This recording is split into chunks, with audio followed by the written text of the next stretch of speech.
seharusnya kan ideologi negara ini kita praktekkan di dalam kehidupan kita sehari-hari gitu. Karena nggak ada yang salah dengan Pancasila. Yang salahnya kalau nggak dipraktekin. Ya. Cuma dihafalin. Nah ini masalahnya pendidikan di Indonesia. Kita tuh senangnya ngafal, bukannya senangnya mempraktekkan apa yang kita pahami. Nah, jadi sebatas itu saja gitu. Makanya nggak heran gitu, sulit kita mendapatkan keadilan di negeri ini. Padahal luar biasanya ya, aturan main di negeri ini itu sudah dibikin oleh founding father kita itu sedemikian rupa adilnya gitu. Tetapi mengapa itu hanya sekedar di atas kertas doang, tidak sampai dalam implementasinya gitu.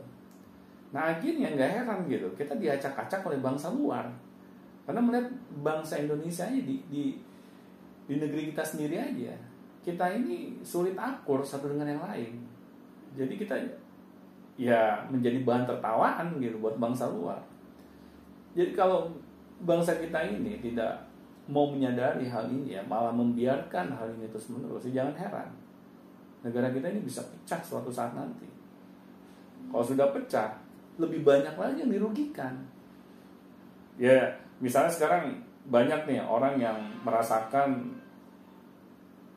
kesejahteraan ya dengan kekayaan alam yang Indonesia miliki gitu, yang dirasakan hanya segelintir orang gitu. Tetapi kalau sampai bangsa ini pecah, saya yakin mereka tidak akan mendapatkan privilege seperti dulu lagi gitu. Ya. Karena apa? Karena ya sudah tidak ada aturan main yang jelas gitu. Setiap daerah mungkin memiliki aturan mainnya mereka masing-masing sendiri. Nah tetapi ini nih, orang-orang yang istilahnya hanya memperkaya diri sendiri dengan cara-cara yang istilahnya mereka halalkan gitu ya, padahal itu tidak semestinya, mereka akan merasakan dampaknya nanti. Ini yang harus kita semua jadikan pelajaran gitu. Janganlah kita terlalu rakus gitu ya, janganlah kita terlalu semena-mena gitu, apalagi dengan bangsa sendiri. Karena hal ini akan menghantam diri kita suatu saat nanti gitu. Karena pembalasan itu kadang lebih menyakitkan, Fer. Nah itu kalau menurut saya sih nggak ada hubungannya. Kita balik lagi soal tadi perkebunan sawit.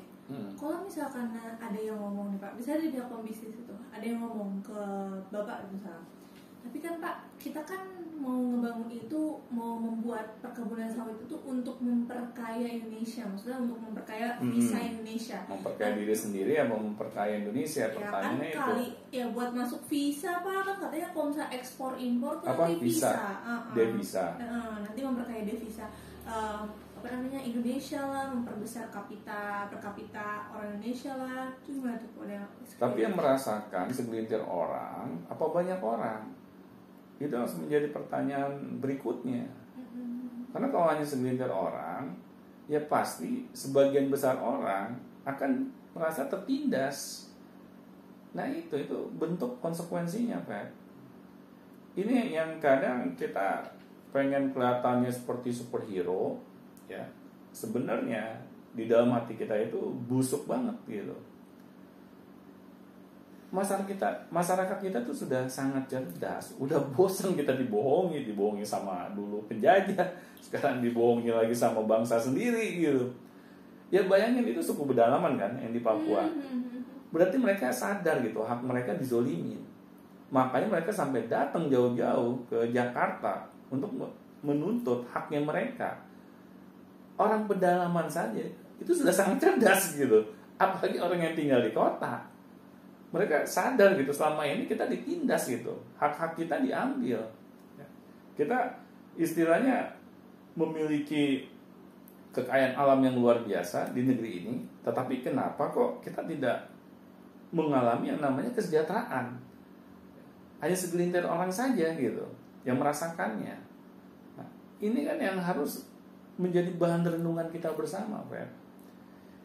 Kita janganlah istilahnya mau jadi musuh dalam selimut gitu ya, yang dengan istilahnya cara-cara akal bulus kita gitu.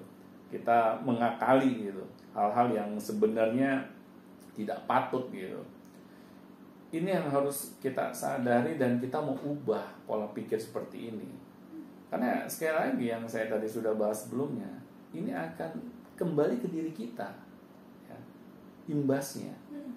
Jadi jangan coba-coba gitu. Kalau misalnya sampai dulu kan kita pernah bahas ya kejadian tahun 98 tuh. Kita mengalami yang namanya hampir terjadinya revolusi di Indonesia saat itu.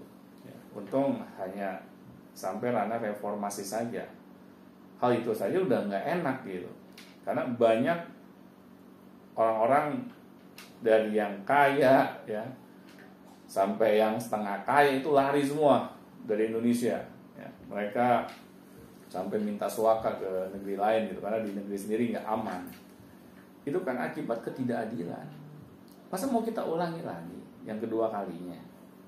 Nah, nanti lama-lama endgame.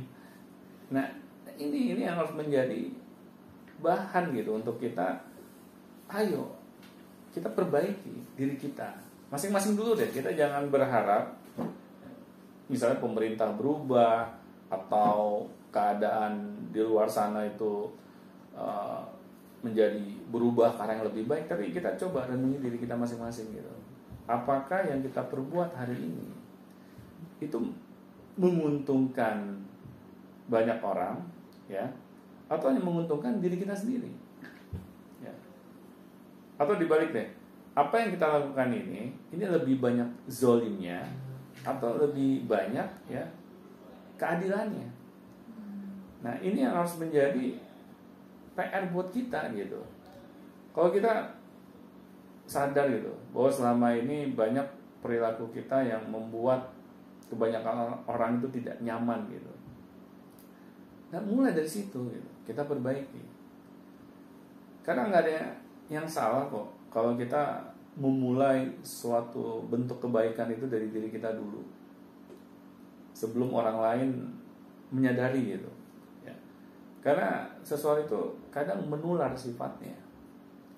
Kalau kita mau merubah diri kita dulu, ya insya Allah yang lain akan terinspirasi gitu. Ya memang pasti membutuhkan waktu karena tidak ada yang namanya hal yang instan. Nah itu kan. Iya sih, cuman kan kalau misalkan kita mau diri sendiri dulu, ngubah ini, ngubah itu, lama Pak, keburu nanti. Ya paling kalau mau cepat revolusi, tapi kita siap nggak menanggung akibatnya? Iya juga sih ya Pak ya. Karena waktu tahun 98 aja masih reformasi, itu aja kita udah ngap-ngapan. Ya, semua roda ekonomi itu kayak jalan di tempat, malah sempat berhenti gitu. Ya. Saya merasakan pada saat itu banyak kayak tempat-tempat umum yang dibakar ya oleh masyarakat. Akhirnya kita jadi sulit gitu melakukan transaksional, ya jual beli. Nah ini kan menghambat semuanya. Apalagi kalau terjadi revolusi, apalagi revolusinya itu berdarah. Nah ini kan yang kita nggak mau gitu. Ya. Makanya sebelum itu terjadi, ayo introspeksi diri kita masing-masing dan perbaiki diri kita masing-masing. Karena kita nggak bisa gitu berharap dapat hidayah gitu ya. Kita tuh siapa gitu kan? Berharap dapat sesuatu yang spesial gitu. Ya sadarilah kalau kita ini bukan siapa-siapa dan kita memaksakan diri kita tuh untuk mau berubah. Nah jadi intinya itu kan. Jadi emang nggak ada jalan yang instan. Mau sampai kapan? Wallahu alam. Oke. Terus masalah kebun sawit itu gimana menurut Bapak? Ya harus dikembalikan kepada yang berhak. Kepada suku pedalaman tadi. Iya, kalau mereka tidak mau untuk memberikan haknya, jangan dipaksa.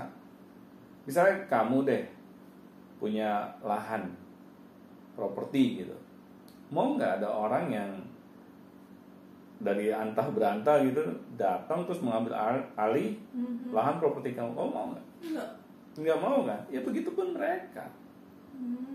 Coba kita berimajinasi kalau kita jadi warga pedalaman terus diambil haknya, bagaimana perasaan kita? Sedih sih Pasti. Ya. Kita aja nggak akan pernah rela gitu. doa orang yang dizolimi itu bagaimana? Mustajab kan? Langsung ke Allah ya, tanpa adanya hijab. Apalagi kalau doanya itu ya, mereka menuntut keadilan gitu. Bagaimana coba? Apa yang akan terjadi kepada diri orang yang menzolimi mereka gitu? Nah ini Feb, jadinya kalau menurut saya kalau kita tidak pernah mau belajar, maka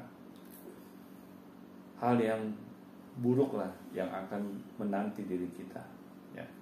Kita tidak tahu kapannya, tapi hal itu menjadi suatu kepastian.